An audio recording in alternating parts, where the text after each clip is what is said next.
mainstream and normalize the conversation. And I want to say that it doesn't matter what kind of resources you have, struggle is still struggle. And the family members still feel helpless. And one of the hardest things about bipolar disorder, which is fairly common, it's about 1% of the population, but Gail, I really think that it goes underdiagnosed for a lot of reasons. And because in some of these symptoms, when a person presents, they might only present with one aspect of it. In bipolar disorder, we see a gamut of symptoms ranging from irritability, low mood, guilt, feelings of worthlessness, to high moods, to where a person might be extremely high functioning and creative, to symptoms of paranoia and disorganized thinking. So depending on when you come in, you may miss some of these other symptoms and not get diagnosed. So Sue, what is it exactly, and what is it that you think we most don't understand about it? I think it's the unpredictability. It's hard for doctors to recognize because when you go into a primary care visit or even a trained mental health professional, they're seeing you at one snapshot in time. And what they really need to do is take a longitudinal history and ask family members and ask them, does this person have difficulty falling asleep, or are they able to function on very little sleep?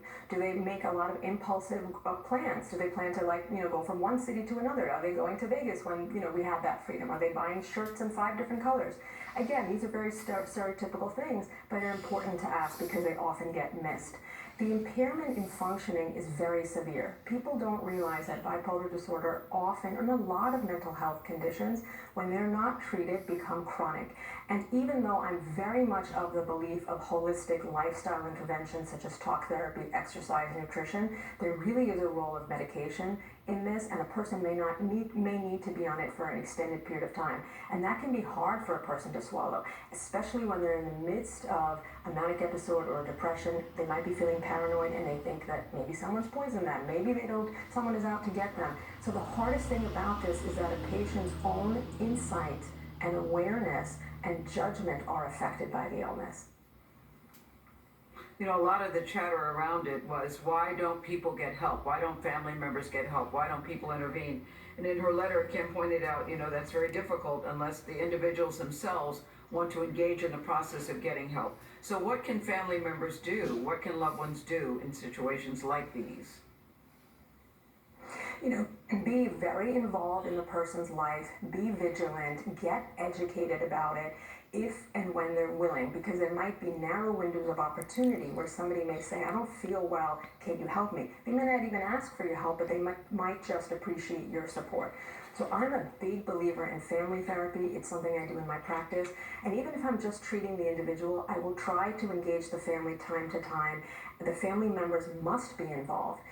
Look, it takes a village to raise any person, a healthy person, but especially someone who's dealing with a condition or a disorder. We really need to rally against the person. What makes it hard is because often some of these behaviors, because they're erratic, family members might feel alienated, they might feel pushed away, they might feel scared by the behavior. It's unpredictable, they don't know what to expect. A person might lash out and be angry at them. So I would say if you can understand this as a brain illness, not take it personally, and say, listen, in what capacity can I be helpful? Do you want me to drive you to your doctor's appointment? Do you want me to find you a doctor? I'll wait in the parking lot. I don't need to be a part of it. But if they're open to, and if they give you permission, try to have a conversation if you're a close family member to say, let me understand what are the symptoms and how can I help them? What are the medication? What are the side effects? Side effects of medication are a big reason why people get off of them and then relapse. Yeah, I think what you said, Sue, was very important. Think of this as a brain illness. I mean, in our ongoing effort to reduce the stigma and the shame, what's the best thing you can say about that part of this conversation? This needs to be taken very seriously. In the pandemic, all of us are experiencing heightened stress. You are not alone. Please don't feel isolated. There is absolutely no shame, no stigma. You're not less of a person. You didn't cause this to yourself. Please get help. Help is available. Take your time, do your due diligence, find a trusted person, and give the treatment some time. It always takes time to work. All right, Dr. Sue Varma, always good to see you. Thank you very much. If you or someone you know is seeking mental health resources, you can call the National Alliance on Mental Illness helpline.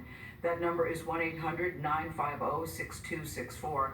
I know it's hard to write it down quickly, so we'll have it on our website. Or in a crisis, you can text NAMI to 741-741. Ahead in our More Perfect Union series, the pivotal role of Congressman John Lewis